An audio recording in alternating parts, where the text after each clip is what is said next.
우리 몸의 자세를 유지하기 위해 꼭 필요한 뼈, 척추. 그리고 그 속에 감각과 움직임을 조절하는 신경 조직이 바로 척수다.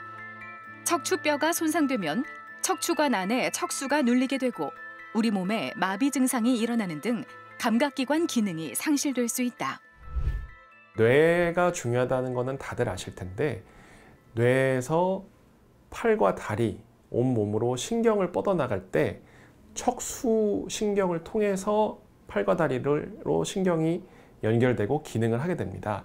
따라서 척수가 다치면 그 다친 그 밑으로 해서 기능이 떨어지기 때문에 아주 중요한 역할을 하고 있습니다. 뇌와 연결돼 중추신경계를 형성하는 중요한 신경 조직인 척수. 척수 손상은 70%가 외상에 의해 30%는 종양이나 감염에 의해 발생할 수 있다. 오늘 TV 주치에서는 척수 손상 치료에 대해 자세히 알아본다.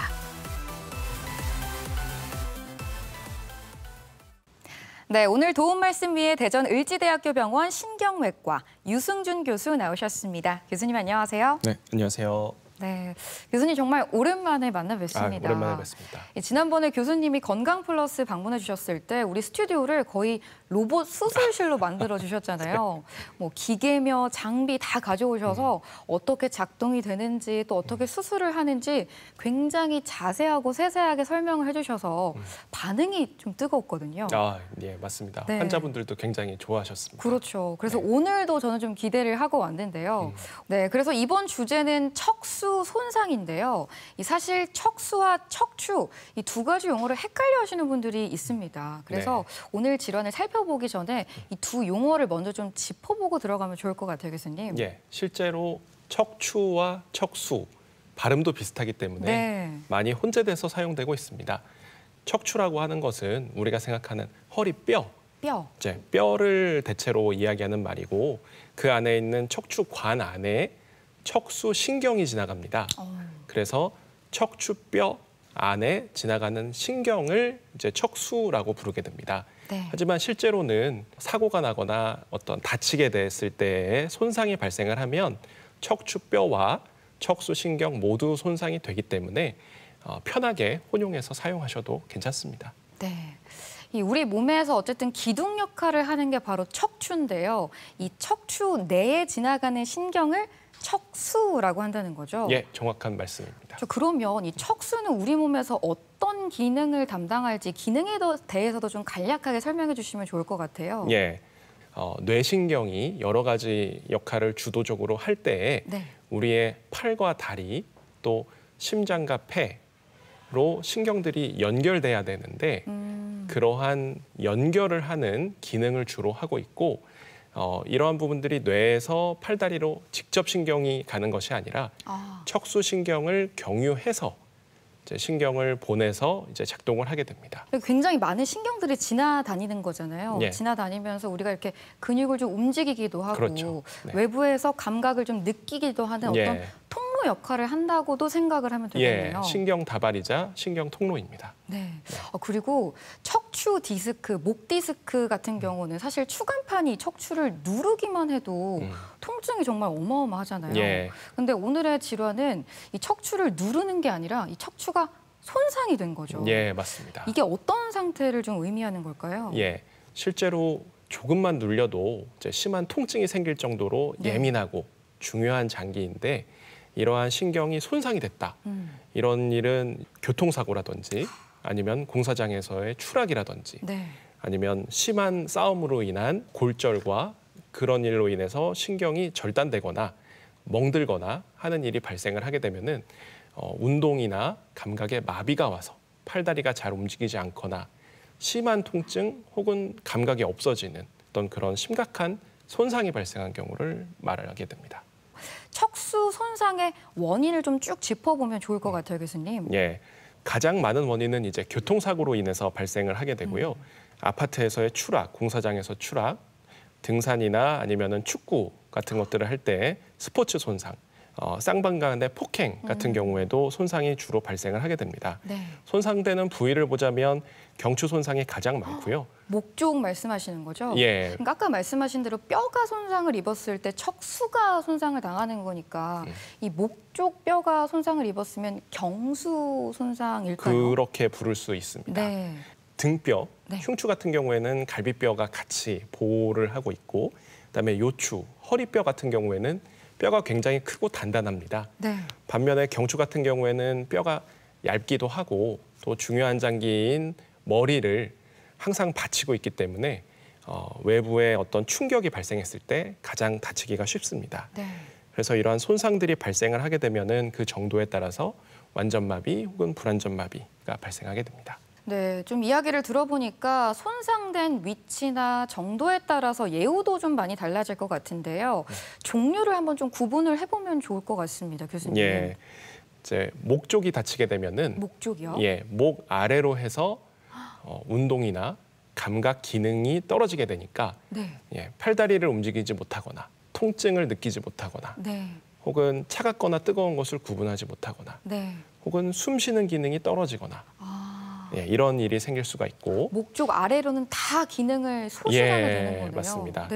등이나 허리가 다치게 되는 경우에 흉요추 손상이 발생하게 되는데 이 경우에는 다리 기능이 떨어지거나 혹은 소변 대변 기능이 떨어져서 소변 대변을 잘 못 보는 그런 상황이 올 수도 있고 걷지를 못하니까 이제 휠체어를 타거나 혹은 누워 지내게 되는 그런 경우가 발생하게 됩니다. 네, 이렇게 위치에 따라서도 나눠볼 수 있고 또 정도에 따라서도 나눠볼 수 있잖아요. 예, 손상 정도에 따라서는 신경이 완전히 절단되는 경우에는 완전 척수 손상, 그리고 일부가 손상되거나 멍드는 경우, 이런 경우에는 불완전 척수 손상으로 분류가 됩니다.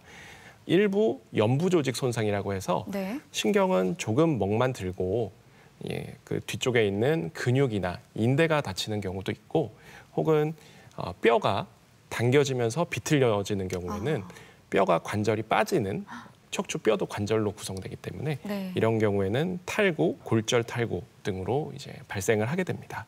이 사고를 당했을 때 어느 부위에 손상을 입었는지를 빨리 파악하는 게 가장 좀 중요할 것 같습니다. 어떻게 진단을 좀 내려보실까요? 예, 제일 중요한 것은 환자분이 응급실에 오셨을 때 어떤 신경 외상 경험이 있는 전문의가 신경학적 검사를 통해서 대략적으로 손상의 범위와 정도를 예측을 어느 정도 해야 됩니다. 그 예측 하에 단순 엑스레이 촬영부터 CT, MRI까지 빠른 시간 안에 검사를 해야 되고 그렇게 검사를 한 뒤에도 어떤 조금 더 세밀하게 어떤 신경이 어느 정도 다쳤는지 확인하기 위해서 마이엘로그램이라고 하는 조영술 검사라든지 아니면 근전도, 신경전도를 통해서 실제로 손상된 신경을 구체적으로 확인할 수도 있습니다. 네. 자, 아무래도 이 척수 손상의 경우에는 외상에 의해서 발생하는 경우가 가장 많다고 하셨는데요. 그렇기 때문에 초기에 응급실에서 빠르게 좀 대응을 하는 게 가장 중요하지 않을까 싶습니다. 이 응급실에서는 어떤 대응이 좀 이루어질까요? 저희 병원 같은 경우에도 대전 권역외상센터로 지정이 되어 있기 때문에 팀 대처가 가장 중요합니다. 이렇게 응급하고 중요한 또 손상이 큰 환자분들이 오시게 되는 경우에는 다발성 손상이라고 해서 신경도 한두 군데 다친 것이 아니라 여러 군데가 다쳐서 오시는 경우가 많이 있습니다. 혈압도 떨어지고 골절도 심하고 신경도 많이 다쳤다. 그러면 저희 외상센터 팀이 또 저희 신경외과 팀도 같이 환자 한 명을 위해서 최선을 다하게 되고요. 흔들리지 않도록 고정을 잘 하고 이송을 해서 혈압이 떨어지는 경우에는 혈압을 올리는 응급처치를 해야 되고 또 뼈가 빠져서 비틀려 있다. 그러면 이제 견인이라고 하는데 당겨서 다시 뼈를 맞춰주는 이런 작업도 필요하고 또 신경이 눌려 있는 부분을 확인한 뒤에는 어떤 출혈이라든지 뼈 조각이 눌리고 있는 경우에 응급수술을 통해서 그런 부분들을 해소해주고 또 중환자실에서 중환자실 전담하시는 전문의 선생님과 함께 약물 치료를 하면서 2차 손상을 예방하고 신경성 혹은 저혈량성 쇼크에 대해서 즉각적인 대응을 해야 됩니다.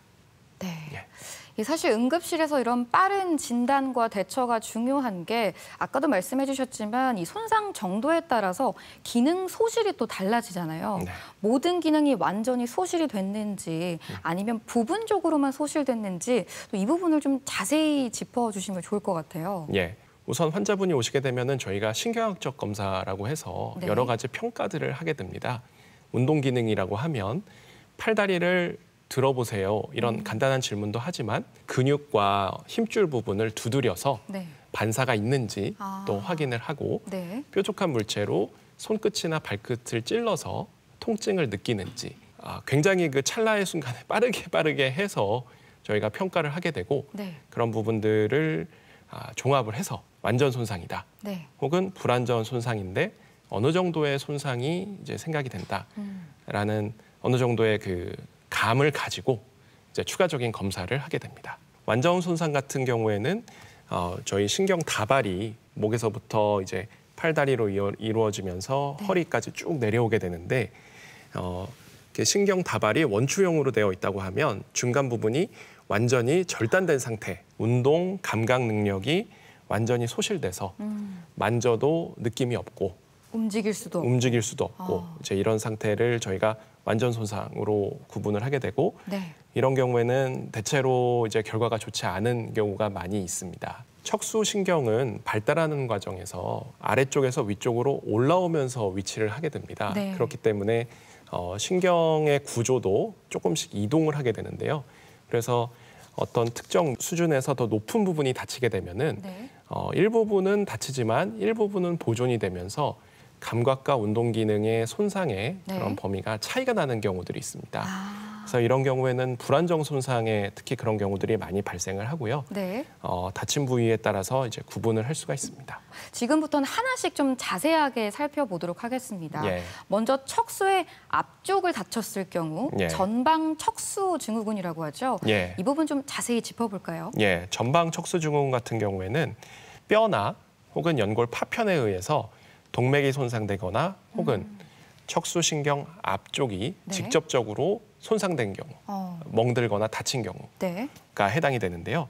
손상단이 밑으로 해서 주로 운동 기능이 저하가 됩니다. 네. 그리고 통각도 일부 손실될 수가 있고 반면에 내 팔다리가 어디 있다 혹은 떨린다 이런 감각은 보존이 됩니다. 네. 그래서 운동 기능만 이제 팔다리만 잘 움직이지가 않고 만지는 느낌은 남아 있는 경우에는 네. 계속 옆에서 보호자분이 잘 만져주시거나 혹은 뭐 요즘 시중에 파는 저주파 자극기 같은 네. 걸 붙여서 자극을 꾸준히 주는 경우에 네. 운동 기능도 일부 회복되는 경우가 있습니다.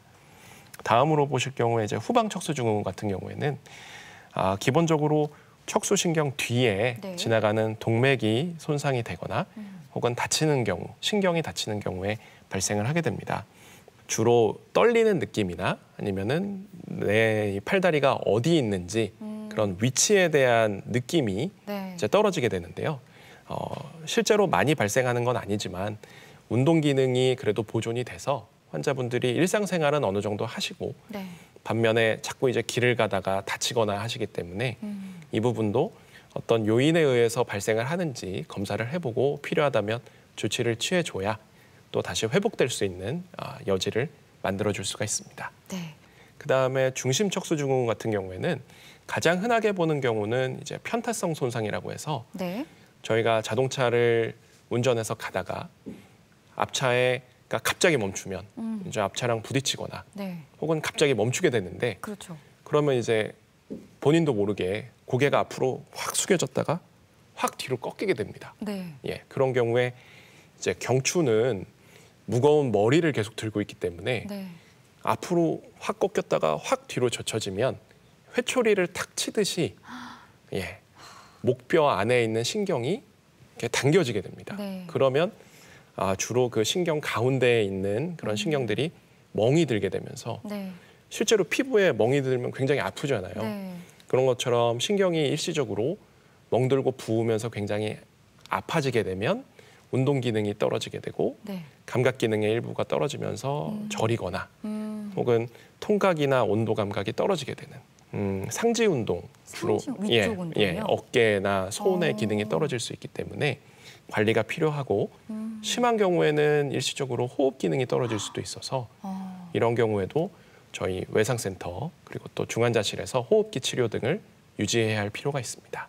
척수 신경을 기준으로 해서 한 측만, 그러니까 한 편만, 반쪽만 손상되는 경우, 칼로 찔리는 경우에 일부 신경만 절단이 되면 측방 척수 증후군 혹은 브라운스 카드 신드롬이라고 해서 이런 특이적인 그런 증상이 나타나기도 합니다. 이런 경우에는 손상을 받은 쪽에 운동 기능은 떨어지고 반면에 손상받은 반대편에 통각이나 온도 감각이 떨어지는 좀 이런 특이한 경우가 발생을 하는데 환자분께서 이제 땀이 한쪽만 난다 이런 경우를 얘기하는 경우가 있고 MRI를 찍거나 했을 때 종양이 한쪽 편에 꽉 자리 잡고 있는 경우에 그럼 이런 쪽에 해당이 됩니다. 이렇게 설명을 드리고 있습니다.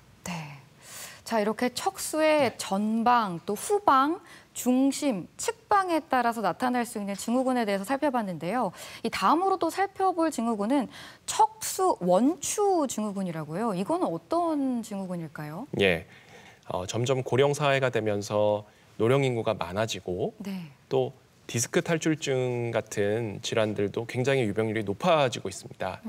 이게 교통사고가 됐든 추락이 됐든 아니면 화장실을 가다가 넘어져서든 그런 경우에 요추, 허리뼈와 그다음에 꼬리뼈 사이에서 디스크가 터지게 되면 일시적으로 신경을 강한 압력으로 타격을 하게 되고 그런 경우에 척수 원추 증후군이라고 해서 소변 대변 기능이 떨어지거나 밑쪽이니까 혹은 저희 삿부위라고 하죠. 그 성기와 항문 주변에 감각이 떨어지는 경우 이런 부분들을 포괄적으로 척수 원추 증후군, 그다음 마미 증후군 감별 진단을 하게 됩니다. 대전 MBC 건강플러스 오늘은 척수 손상에 대해 살펴보고 있는데요. 이번에는 병원에 직접 찾아가 환자들을 만나보고 진단 방법과 치료법에 대해 살펴보겠습니다. 화면으로 만나보시죠. 척수신경은 뇌에서부터 내려와 말초신경으로 이어진다. 길이 약 45cm, 직경 1cm로 보기에는 아주 작은 신경이지만 호흡 기능과 함께 팔다리 운동, 감각 기능 등 일상에서의 모든 활동을 담당한다. 척수신경 손상은 사고나 외력 등 외상에 의한 손상이 주를 이룬다. 작년에 저희 외상센터로 오셔서 교통사고로 허리 수술 받으셨었는데 지금 허리 통증은 좀 어떠신가요? 네, 통증은 많이 호전됐습니다. 지금은 소변 대변 기능은 어떠신가요? 소변줄은 뺀 상태고요. 대변도 지금은 혼자 볼 정도는 됩니다. 다리는 거의 완전 마비 수준이셨는데 수술하고 지금은 좀 어떤가요? 붙잡고 이렇게 움직일 정도는 됩니다. 척수 손상의 원인은 다양하다. 교통사고나 추락, 폭행, 스포츠 손상과 같은 외부의 강한 충격이 원인인 경우가 많다. 경추에 손상이 있을 경우 사지마비와 감각 이상이 나타날 수 있고 흉추나 요추에 손상이 있을 시에는 하지마비가 발생한다. 요추 손상 환자분은 당시에 혈종이 신경을 심하게 누르고 있었고 하지에 운동이나 감각 기능이 거의 없는 상태였습니다. 다행히 바로 저희 병원에 와서 수술을 받으실 수가 있었고 당시에 신경이 눌려있던 부분도 잘 풀어드릴 수가 있었고 골절돼 있었던 척추뼈도 위아래로 보강을 잘 할 수가 있어서 지금 회복기에 잘 접어들었다고 볼 수가 있습니다. 이렇게 경과가 좋은 경우에는 꾸준한 재활 치료를 통해서 다시 조기에 일상생활로 복귀를 도모해 볼 수가 있겠습니다. 척수 손상을 진단하기 위해서는 우선 환자의 근력과 감각, 반사 등의 기능을 점검해 손상 정도와 위치를 파악한다. X선 검사로 척추 골절이나 변형을 확인하고 척수 손상과 신경 압박 부위를 확인하기 위해선 영상 검사를 시행한다. 보다 더 정확한 진단을 위해 신경생리학적 검사를 동반해 진행할 수 있다. 작년에 저희 외상센터 오셨을 때에는 교통사고로 의식도 굉장히 혼미 수준이었고 사지 마비 상태셨는데 지금은 가족들은 좀 알아보시나요? 네, 가족들도 좀 알아보고요. 간단한 단어 정도 얘기도 하시고 눈도 좀 깜빡이세요. 지금 식사하시는 거나 숨 쉬는 거는 좀 어떠신가요? 식사 단계를 조금씩 올려가면서 하고 계시고 그리고 호흡도 예전으로 돌아오셔서 인공호흡기 없이도 자발호흡이 가능하신 상태입니다. 당시에 사지마비가 심해서 수술을 여러 차례 하셨었는데 지금은 좀 어떠신가요? 손발 감각이 조금씩 살아 돌아오시는 그런 느낌이 있고요. 대신 통증은 더 좀 심하게 느끼시는 편인 것 같습니다. 척수 손상 원인 중 30%는 질병에 의해, 70%는 외상에 의해 발생한다. 그 가운데 교통사고가 약 45%로 가장 많고 45세 이후에는 낙상이, 또 스포츠 손상 중에 가장 흔한 원인은 다이빙으로 나타났다. 이분 같은 경우에는 뇌 기저부 손상과 경추 손상이 동반됐던 경우인데요. 특히나 의식도 저희 5단계 중에 3, 4단계 이하로 굉장히 예후가 안 좋을 것으로 걱정을 했던 환자분입니다. 다행히도 환자분께서 지금은 의식이 1단계, 2단계 수준으로 회복이 되고 있고 또한 자발호흡도 일부 회복하면서 삼킨 검사에서도 어느 정도의 회복 추세를 보이고 있어서 지금 느끼시고 있는 이상 감각과 통증을 약물로 조절하면서 또 꾸준히 재활 치료를 한다면 가족과 함께 집에서 돌봐드리며 생활할 수 있는 수준까지 회복되지 않을까 기대를 하고 있습니다. 척수 손상의 치료 목적은 2차적인 척수 손상을 최대한 줄이고 신경학적 기능을 회복하는 데 있다. 그런 의미에서 재활 치료는 척수 손상 후 회복 과정에서 매우 중요한 역할을 한다. 초기 3개월 동안은 회복이 빠르게 이루어지는 시기로 척수 재활의 골든타임이라 부른다. 그 후 6개월까지는 그 전보다 더디게 회복될 수 있다. 척수 손상 치료가 중요한 이유는 신경의 경우 어떤 손상이 발생했을 때 적절한 치료를 일정 시간 안에 해야 되는 골든타임이 존재를 합니다. 따라서 뇌신경이 기능을 똑바로 하더라도 척수가 다치게 되면 그 밑으로 기능을 못하게 되기 때문에 어떤 혈종이라든지 뼈에 의해서 눌리거나 다친 부분을 뼈를 맞춰준다든지 생긴 출혈을 제거해주는 형태로 신경이 다시 회복될 수 있는 환경을 골든타임 안에 만들어 주어야 됩니다. 그래서 이런 부분들이 동시다발적으로 이루어져야 되기 때문에 치료에 있어서 굉장히 중요하다고 볼 수가 있습니다. 척수 손상은 우리의 일상 중에도 발생할 수 있다. 무언가를 밟고 올라서는 경우, 자전거를 타고 가다 넘어지는 경우 등 한순간에 일어날 수 있는 사고로 척수가 손상될 수 있다. 척수 손상 초기, 회복기에 이루어져야 하는 적극적인 치료와 재활. 그 골든타임이 길지 않음을 기억하자. 근데 또 요즘같이 또 응급실 상황이 원활하지 않은 경우에는 이게 좀 빠른 대처가 힘들지 않을까 싶은데요. 현장에서 또 직접 발로 뛰고 계시잖아요. 어떤가요, 교수님?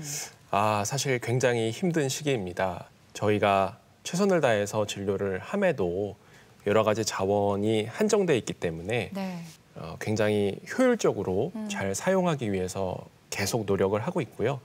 또 저희는 특별히 권역 외상 센터이기 때문에 환자분들이 많이 오셔서 적극적으로 치료를 하고 또 회복이 되어가는 모습, 조금 아쉬움은 있겠지만 보호자분들께서 저희의 노력을 많이 인정을 해주시는, 힘들지만 또 힘을 내서 열심히 일을 하고 있습니다.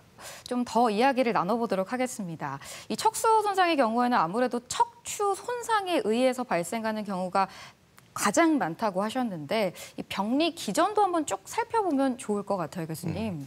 병리 기전이라고 하면 그 말이 조금 어렵게 느껴지실 수 있습니다. 쉽게 얘기하자면 척추뼈가 다치면 그 안에 있는 신경이 왜 기능을 못하나, 어떻게 다치나 라고 이해를 하시면 좋겠고요. 다치는 순간 발생을 하는 경우, 그 경우가 이제 1차 손상이라고 합니다.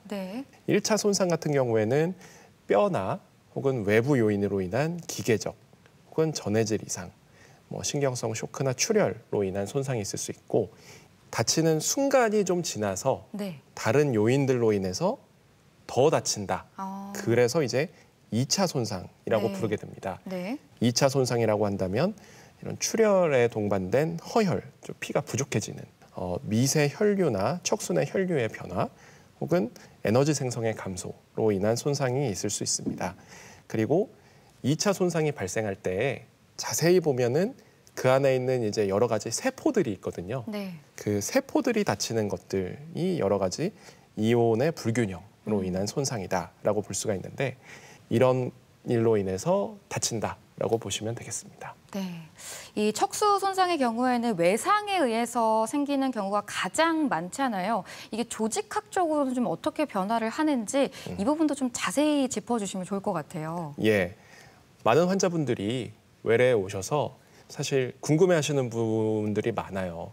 그러면은 거기가 그렇게 다쳤으면 다시 시간이 지나면 회복될 수 있는지. 그래서 구체적으로 보자면 앞서 말씀드린 1차, 2차 기계적 혹은 매개물질에 의한 손상을 말씀드렸는데 결국 그런 일이 발생을 하게 되면은 신경세포 출혈과 부종으로 인해서 신경세포가 괴사라고 하면 말이 어려운데 신경세포가 죽게 됩니다. 시간이 흐르면서 그 죽은 신경세포에 어떤 그런 물주머니가 생기거나 혹은 신경 주변으로는 감싸고 있는 이런 주변 조직들이 있는데 그런 부분들이 기능을 못하고 빠지게 됩니다.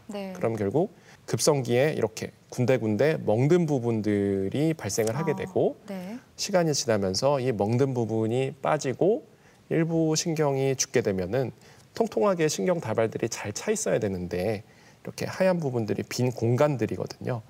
공간이 생기면서 거기에 그냥 물만 흐르는 그런 형태로 변화가 돼서 이런 부분들이 이제 신경 기능이 계속 떨어지는 그런 요인이 됩니다. 저 그리고 또 손상이 어느 정도 됐느냐, 손상 수준에 따라서도 나타나는 몸의 변화가 좀 다를 것 같아요. 예를 들어서 둔기로 맞게 되는 경우에 저희가 둔기 외상이라고 하는데 초기에는 척수내 조직 파괴가 진행을 하면서 허혈이나 부종, 척수 괴사의 그런 요인이 되고 시간이 지남에 따라서 중심 부분의 회백질이 출혈 부종으로 인해서 계속 노출이 되면 괴사가 발생을 하고 이런 부어오르는 그런 부종이 발생을 하면 척수신경을 싸고 있는 막이 있는데 그 막 안에서 압력도 높아지게 되고 그러면 압력이 높아지니까 손상받은 부위 위아래로도 손상이 또 추가적으로 발생을 하게 되는 악순환의 고리가 돼서 손상이 계속 발생을 하게 됩니다. 한참 지나서야 이게 다시 흡수가 되거나 흉터 형태로 남으면서 혹은 소실이 되게 됩니다. 그러면은 만약 이런 현상이 계속 지속되다 보면 그러니까 초기에 빨리 치료를 받지 않으면 완전 손상까지도 쭉 이어질 수 있는 건가요? 예, 맞습니다. 그래서 지역 소재 응급실에서 불안전 손상 환자라고 이제 전화를 받고 이제 구급차를 타고 오시는 경우에 응급실에 와서 체크를 해봤더니 완전 손상으로 진행이 돼 있는 경우도 오시는 동안에 상태 변화가 있어서 정말 긴급하게 카트째로 이제 밀고 수술방으로 올라갔던 그런 경험도 있습니다. 그런데 이게 또 수술을 모든 경우에 또 다 하는 건 아니라고 들었거든요. 어떤 경우에 수술을 좀 해볼 수 있을까요? CT나 MRI에서 척추뼈가 심하게 비틀려 있는데 외부에서 이제 당겨서 뼈를 맞추는 게 잘 되지 않거나 혹은 그 과정에서 2차적으로 신경이 더 손상되거나 다칠 위험성이 높은 경우에 혹은 일견 보기에는 이게 잘 맞춰져 있고 신경에도 여유가 있는 것처럼 보이지만 엑스레이 상에서 각도라든지 혹은 불안정성이 좀 과하게 관찰되는 경우에는 수술적 치료를 통해서 눌려있는 부분은 풀어주고 또 불안한 부분은 보강을 해주는 그런 작업들이 필요합니다. 이렇게 수술적 치료까지 좀 살펴봤는데요. 지금부터는 이해를 좀 돕기 위해서 교수님이 직접 수술을 하셨던 사례를 하나씩 살펴보면서 이야기를 나눠보려고 합니다. 먼저 첫 번째 환자의 경우에는 어떤 증상으로 내원을 하셨을까요? 첫 번째 환자분 같은 경우에는 이제 작년에 저희 외상센터로 오셨던 분인데 남성 환자분이셨고 다리를 잘못 헛디디셨다고 하더라고요. 좀 높이서 추락을 하셨었고요. 허리와 다리에 이제 복합골절이 있는 상태였고 오셨을 때는 다리 쪽에 운동 기능이나 감각 기능이 완전히 이제 없어지셨던 그런 상태였습니다. 네, 이런 경우에는 어떻게 좀 치료를 해보실까요? 예, 초기 MRI에서는 뼈가 골절이 되어 있었고 네. 그다음에 신경의 일부가 눌려 있는 것을 확인할 수가 있었습니다. 그다음에 이제 추가로 MRI를 찍는 과정에서 혈종이 척수관 안에 피가 많이 나면서 신경이 점점 더 눌려질 것이라는 게 네. 이제 예측이 되는 상황이었습니다. 그래서 응급수술을 잡아서 또 앞에 눌려 있는 뼈 조각들을 제거하고 피가 많이 고여서 신경을 누르는 부분들을 풀어주고 그다음에 이분이 좀 나이가 젊었기 때문에 아무래도 활동을 많이 하실 거라고 생각이 돼서 네. 위아래로 나사를 충분히 고정을 해서 네. 안정성을 확보해드렸던 네. 그런 경우입니다. 그럼 지금은 어떻게 됐을까요, 교수님? 지금은 다시 직후에는 잘 걸어 휠체어를 좀 타고 재활 치료를 받으셨는데 네. 얼마 전에 오셨을 때는 뭐 걸어서 지팡이 짚고 오셨더라고요. 이런 케이스도 있을 것 같아요. 돌고 돌아서 굉장히 늦게 도착해서 수술을 하는 경우도 있지 않을까 싶은데요. 두 번째 경우에는 이제 45세 여성 환자분이셨습니다. 그냥 운전을 해서 길을 가고 계셨는데 잠깐 정차한 와중에 공사장의 어떤 그런 크레인이 물건을 옮기다가 이렇게 네. 떨어지면서 아이고. 운전석에서 이제 다치셨던 그런 경우였고요. 네. 외상성으로 이제 허리 골절이랑 신경관 침범이 좀 심하게 발생을 하셨습니다. 그래서 양측 하지에 다리에 운동도 좀 떨어지고 이분은 통증이 좀 심하게 동반이 되셨었고 네. 긴급하게 MRI도 찍고 수술방도 이제 준비를 시키고 배우자분께서는 그런 부분들이 조금 못 믿어오셨는지 혹은 걱정이 많이 되셨는지 그 수술을 해서 기능이 돌아온다는 보장이 없으면 좀 서울 쪽 병원으로 가고 싶다. 네. 그렇게 해서 이런 전원 절차를 안내를 드렸었는데 네. 한 서너 시간이 경과된 다음에 결국 보호자분도 아신 거죠. 이렇게 위급하고 복합 손상이 있는 경우에는 서울 쪽 병원도 바로 받아주기가 힘들다는 거를 아시고서는 지금이라도 할 수 있으면은 해주셨으면 좋겠다 그러셔서 네. 수술을 했던 경우입니다. 수술이 좀 늦춰지긴 했지만 그래도 진행을 했네요. 예. 네. 이분 같은 경우에는 요추뼈가 이렇게 비틀리면서 이렇게 어긋나 있는 거를 볼 수가 네. 있고 그다음 CT상에서도 보면은 여기가 이제 신경이 지나가는 길이거든요. 신경이 이렇게 지나가는데 네. 신경 지나가는 길 쪽으로 뼈 조각들이 이렇게 다 침범해 있는 거를 네. 볼 수가 있습니다. 뼈 조각들이 이제 유리 파편처럼 신경 곳곳을 찌르고 있어서 뼈 조각들을 다 빼냈고 그다음 신경을 싸고 있는 물주머니가 찢어진 부분은 최대한 다 꼬매드렸고 또 부러진 뼈의 일부를 제거하고 남은 부분에는 이제 인조뼈를 넣어서 보강을 하고 잘 마무리를 해드렸던 경우입니다. 네, 사실 우리 지역에도 정말 임상 경험이 풍부한 의료진들이 굉장히 많기 때문에 이런 환자분들한테 좀 하고 싶은 말도 굉장히 좀 많으실 것 같아요, 교수님. 특히 요즘같이 의정 사태로 자원의 효율을 더 신경 써서 배분해야 되는 상황에서는 네. 또 특히 골든타임이 있는 질환 같은 경우에는 굉장히 시급하게 의사결정을 해야 되는 경우들이 많아서 네. 그런 부분들을 같이 한 팀이 돼서 환자분을 잘 고치는 이런 작업들을 계속 할 수 있으면 좋겠습니다. 이 신경을 치료하는 것도 굉장히 중요하잖아요. 신경을 치료하려면 아무래도 약물 치료가 반드시 좀 동원이 되겠죠. 약물 치료에 대해서도 좀 설명을 해 주실까요? 실제로 수술을 하는 거는 신경이 회복될 수 있는 환경을 만들어주는 것입니다. 네. 즉 심하게 눌려 있거나 비틀려 있거나 혹은 압박이 돼 있는 부분들을 이제 수술적으로 해결을 해서 회복될 수 있는 환경을 만들어주는 것이고 네. 환경 속에서 신경이 회복이 되느냐는 이제 그 다음 문제인 것이거든요. 네. 그래서 이렇게 수술적 치료를 하고 난 다음에는 신경계 중환자실로 네. 환자분을 이동을 해서 고용량 혹은 24시간 유지 스테로이드 치료를 하게 됩니다. 고용량 스테로이드 혹은 펄스 스테로이드 이런 스테로이드 요법 외에도 여러 다양한 방법들이 시도가 되고 있습니다. 네. 신경 보호와 관련된 신약들도 시도가 되고 있고 잘 알고 계신 줄기세포 치료, 신경세포 치료, 유전자 치료들도 시도가 되고 있습니다. 그리고 최근에는 이런 부분들에서 이제 충분한 결과가 나오지 못한 부분들을 더 해결해 보고자 교세포라든지 흉터를 직접 운동신경세포로 변환해주는 신경 직분화 기술 같은 것들도 많이 시도가 되고 있습니다. 또는 말이 어렵긴 한데 후성유전학이라고 해서 이런 주변 환경들이 더 잘 기능할 수 있도록 좀 변환을 도와주는 그런 부분들도 시도가 되고 있고 전자약 혹은 전자의수들도 많이 시도가 되고 있습니다. 네. 자, 이렇게 사실 척수 손상을 입게 되면 치료와 재활이 더 중요하지 않을까 싶습니다. 이 부분에 대해서도 좀 설명을 해주실까요?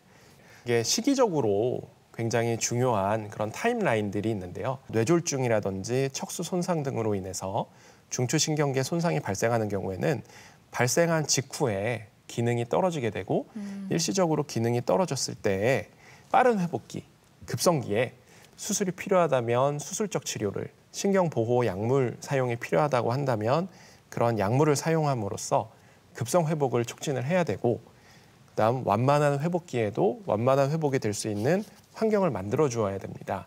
그리고 여기에서 안심할 것이 아니라 그 후에 적절한 재활 치료를 유지함으로써 회복된 기능을 계속 유지를 해주어야 되고 그런 부분들이 어떠한 좀 부족함이 있게 된다면 회복이 되는 것 같지만 다시 또 기능이 떨어지는 그런 현상들이 많이 보고가 되고 있어서 재활 치료까지 계속 유지를 해야 되고 또 외래에서도 관리가 필요합니다. 아까 말씀드린 급성기, 그다음 만성기 두 개로 나누어지게 되고 그 사이를 아급성기라고 부르게 됩니다. 저희 신경외과에서는 주로 급성기와 아급성기의 초반을 담당을 해서 치료를 하게 되고요. 그래서 실제로 보면은 손상이 이렇게 발생을 하면 이 그림에서와 같이 손상 주변으로 해서 별세포들이 이 손상을 감싸게 되고 이 감싼 별세포들의 섬유화와 함께 그 장벽이 형성이 됩니다. 이제 위아래로 신경이 이렇게 통로가 있어서 이렇게 통해야 되는데 여기에 장벽이 발생을 해버리니까 이 통로가 가고 싶지만 장벽 때문에 넘어갈 수 없는 그런 현상들이 있어서 이런 통로가 잘 유지될 수 있도록 장벽이 최대한 적게 생기도록 급성기, 아급성기, 만성기에 걸친 적절한 치료가 중요합니다. 이 방금도 별세포에 대해서 언급을 조금 해주셨는데 이 회복과 또 재생이 정말 중요하잖아요.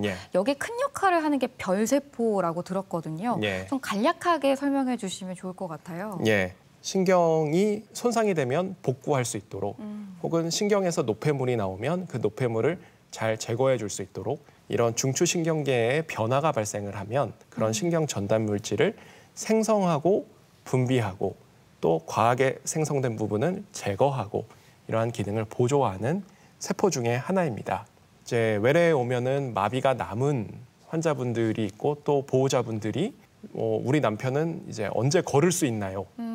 그러니까 항상 이제 다치기 이전 상태로 조금 더 회복되기를 바라시기 때문에 그런 만성기에 생긴 그런 흉터를 마저 잘 치료하고 싶다는 생각에서 계속 연구를 하고 있고 기초과학연구원이라고 해서 이창준 단장님을 비롯한 여러 연구위원님과 박사님들이 계시기 때문에 저희가 합심해서 다친 흉터 또 흉터 주변의 별세포를 잘 조절을 해서 신경 기능을 회복시키기 위해 노력을 하고 있고 모두 치료할 수 있도록 최선을 다해서 노력하겠습니다.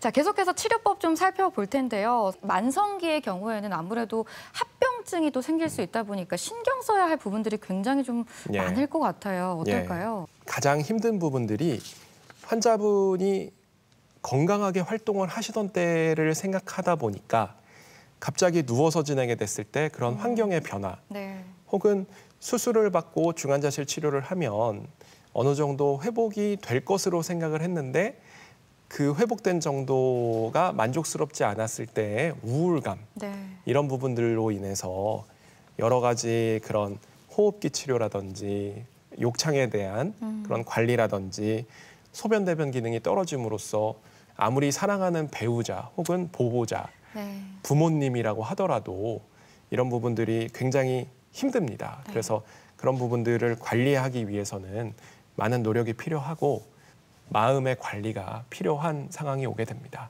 네. 또 그리고 척수 쪽에 손상을 입게 되면 이 자율신경계 쪽에도 좀 문제가 생기게 되잖아요. 단순히 이제 누워서 욕창 관리라든지 호흡 치료 하는 것도 중요하지만 결국은 이런 부분들이 장기간 계속되다 보면은 특정 흉추 6번을 기준으로 해서 네. 그 위쪽이 다치게 되는 경우에는 교감신경과 부교감신경 기능에 불균형이 오게 되고 과도하게 땀이 난다든지 혹은 대변이 꽉 차는 경우에 네. 대변을 왜냐면 직접 보는 힘이 떨어지니까 감각도 떨어지고 그런 부분들이 관리가 잘 되지 않으면 심장 혹은 호흡, 자율신경 과민 같은 것들이 일어나서 갑자기 쇼크가 발생하는 경우들이 있습니다. 네. 예, 그래서 이런 부분들에 대한 지식을 보호자분이 알고 계셔야 집에서 관리를 하시든 아니면 요양병원에 환자를 모시든 향후에 회복될 수 있는 여지가 있다고 볼 수 있겠습니다. 네. 환자분이 만성기에 접어들게 되면 대부분 그냥 집에 누워 계시거나 보호사분들이 다니면서 관리만 해주는 그런 상태로 생각하기가 쉽습니다. 하지만 이런 여러 가지 그런 지표들을 통해서 주기적으로 평가를 해드려야 운동 기능 같은 경우에 혹은 감각 기능 같은 경우에도 피부 분절이 나뉘게 되고 또 핵심 근육의 기능을 평가를 함으로써 완전 손상이었지만 그래도 불완전 손상으로 들어오고 네. 불완전 손상이지만 그 단계가 어느 정도로 나뉘고 좀 더 소통 관점에서 더 유리하다고 볼 수 있겠습니다. 그래서 더욱더 초기에 치료를 하는 게 중요하지 않을까 싶어요, 교수님. 예. 중요성을 좀 짚어주실까요? 관절이 마비된 상태로 방치가 되면 굳어버리게 됩니다. 네. 그러면 추후에 운동 기능이 혹은 근육의 힘이 일부 돌아오더라도 관절이 굳어버리고 변형이 되면 그쪽에 팔다리는 사용을 할 수가 없기 때문에 보호자분들께서 혹은 보호사분들과 함께 관절을 계속 움직이면서 관절이 변형되거나 굳어버리는 것을 막아주는 것이 필요하고 심리적으로도 옆에서 좋았던 때를 추억하고 또 휠체어를 타실 수 있다면 휠체어로 옮겨서 할 수 있는 여가라든지 취미를 찾아서 계속 활동을 하셔야 정신적으로도 회복될 수 있는 환경을 계속 유지를 할 수가 있습니다. 네. 또 임상적인 치료에는 어떤 게 있을까요? 임상적으로 이제 전문적인 치료를 좀 더 보자면 구축을 방지하기 위한 외부 보조기들이 요즘은 많이 나오고 있습니다. 그래서 그런 부분들이 단순히 마사지 기계뿐만 아니라 어떤 모터나 아니면은 전자적인 그런 전자파 같은 것들을 이용해서 근육이 마르는 것을 막을 수도 있고 관절의 가동 범위도 유지할 수가 있고 또 호흡 기능이 떨어지신 분들 같은 경우에는 집에 가져갈 수 있는 이동형 호흡기도 있기 때문에 그런 부분들을 갖고 익숙한 환경에서 적극적으로 치료에 임하실 수가 있고 네. 혹은 보조기, 뭐 미주신경 자극기뿐만 아니라 또 자기장 자극기 같은 것들도 있어서 적극적으로 활용을 해주신다면 호흡 손상 혹은 방광과 장의 기능, 성기능 장애 같은 부분들도 계속 관리를 해서 회복될 수 있는 환경까지 좀 도와드릴 수가 있겠습니다. 네. 자, 대전 MBC 건강 플러스 오늘은 척수 손상에 대해 살펴봤습니다. 계속해서 시청자 여러분께서 남겨주신 궁금증 하나씩 풀어보겠습니다. 네, 외상사고 시 대처법과 관련된 질문 보내주셨습니다. 얼마 전 오토바이 사고를 목격했습니다. 오토바이 운전자가 충격으로 나라가 쓰러졌는데 2차 사고의 위험이 있어 보였습니다. 차들이 많이 오고 가는 현장이라 환자를 바깥으로 옮기는 게 맞는지 골절이나 신경 손상 위험 때문에 그 자리에 두는 게 맞는 건지 잘 모르겠더라고요. 이런 외상사고가 현장에서 발생했을 때 119가 오기 전에는 어떻게 대처해야 할까요? 라고 물어보셨네요. 어떻게 대처하면 좋을까요, 교수님? 예, 실제로 저런 경우들이 왕왕 발생을 하는데요. 저런 경우에 혼자서 모든 거를 다 대처하려고 하시기보다는 주변에 계신 행인분들 중에서 한 분을 정확하게 지목을 해서 그분과 함께 대처를 하는 것이 좋습니다. 저기 안경 쓰신 분, 일로 와서 이러이러한 부분들을 도와주세요라고 요청을 하는 게 필요하고요. 그렇게 조력자가 이제 선정이 된 환경에서 환자분을 성급하게 옮기기보다는 2차 손상을 막을 수 있도록 정보를 주는 게 필요하고 목격자분은 안전한 곳에서 119가 왔을 때 가장 빨리 조치를 할 수 있도록 가이드를 해주시는 것이 좋습니다. 자, 끝으로 척수 손상에 대해서 꼭 기억해야 할 점 핵심을 한마디로 요약해 볼 텐데요. 척수신경은 네모다. 이 네모안을 좀 채워주신다면요. 예, 척수신경은 생명선이다라고 볼 수가 있습니다. 생명선이요? 예, 여기 저희 장미를 보자면 네. 장미꽃이 굉장히 예쁩니다. 저희 머리가 이 장미꽃이라고 보고 팔다리가 이 잎사귀라고 한다면 척수신경은 우리의 기둥인 척추뼈에서 이 장미꽃과 잎을 연결해주는 그러한 신경입니다. 즉 이러한 생명선을 잘 보존하고 관리를 해야 뇌 기능이 네. 팔다리로 잘 전달이 될 수가 있고 건강하게 활동을 할 수가 있기 때문에 척수신경은 생명선이다. 꼭 기억해 주셨으면 좋겠습니다. 네, 이 생명선을 살리려면 아무래도 빠른 치료가 가장 중요하겠죠. 이 해당 권역에 있는 의료진을 믿고 빠른 치료 꼭 받아보시기 바랍니다. 대전 MBC 건강플러스 오늘은 척수 손상에 대해 알아봤습니다. 지금까지 도움 말씀의 신경외과 유승준 교수였습니다. 오늘 말씀 고맙습니다. 예, 감사합니다. 건강플러스 오늘 준비한 내용은 여기까지입니다. 건강한 한 주 보내시고요. 저희는 다음 이 시간에 다시 인사드리겠습니다. 함께해 주신 여러분 고맙습니다.